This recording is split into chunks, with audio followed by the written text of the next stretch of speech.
I certainly didn't expect for any of these things to happen, honestly.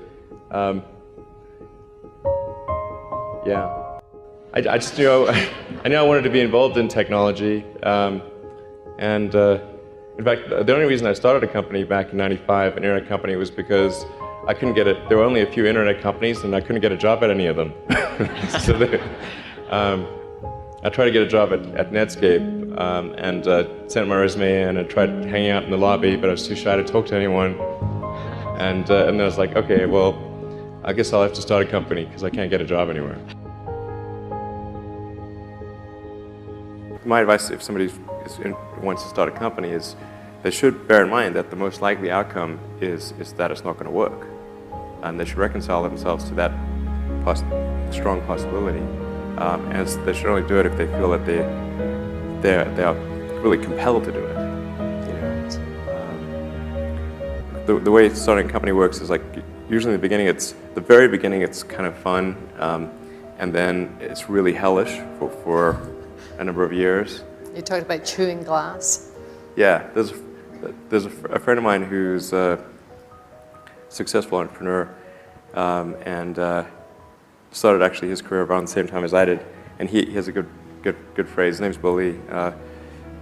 He said, "Yeah, starting a company is like eating glass and staring into the abyss, and if you don't eat the glass, you're not going to be successful."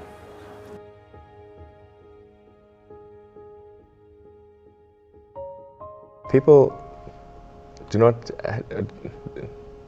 think critically enough. I mean, critical thinking is a skill in short supply, where people take too many things they assume too many things to be true without sufficient basis in that belief. It's very important that people closely analyze what is supposed to be true and try to build up. Try to say, let's analyze things from first principles, not by analogy or not by convention. If you assume things are true by convention, which is actually what most people do, then it's difficult to gain insight into how things can be bettered. In any argument or any sort of train of thinking, you want to make sure that the underlying premises are valid and applicable, and then in reaching a conclusion, that the conclusion you're reaching is necessarily driven by the underlying premises and the interconnection between those premises. That may seem like a really simple thing to say, but most people don't do that. So it's really the foundation of rational thought.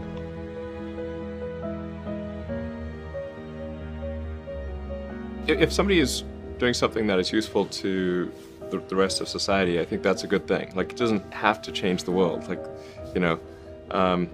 if you're doing something that has high value to people, and frankly, even if it's like just a little game, or some improvement in photo sharing or something, if it has a small amount of good for a large number of people, I think that's fine. Like, stuff doesn't need to be changed the world just to be good.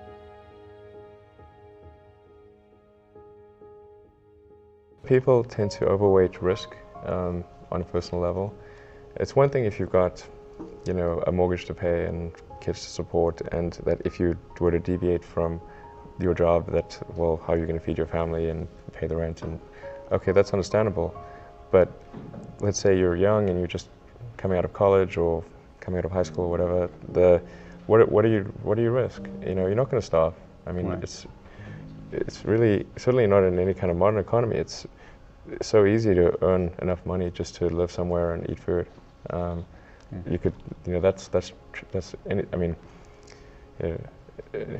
very easy to do. So I don't know what are they afraid of? They're mostly afraid of failure, I think, But people should be less risk averse when there's not much at risk.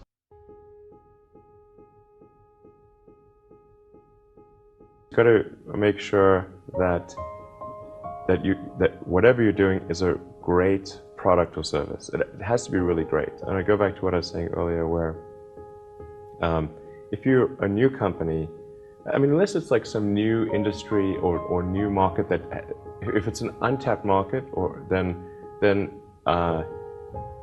you have more ability to, the standard is lower for your product or service. But if you're entering anything where there's an existing marketplace against large entrenched competitors, then your product or service needs to be much better than theirs. It can't be a little bit better, because then you put yourself in the shoes of the consumer and they say, why would you buy it as a consumer? You're always going to buy the trusted brand unless there's a big difference. So a lot of times,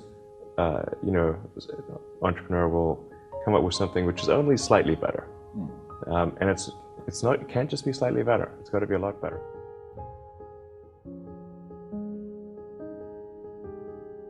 If you're creating a company or if you're joining a company, the most important thing is to attract great people. So either join a group that's amazing, that you really respect, or if you're building a company, you've got to gather great people. I mean, all a company is a group of people that have gathered together to create a product or service.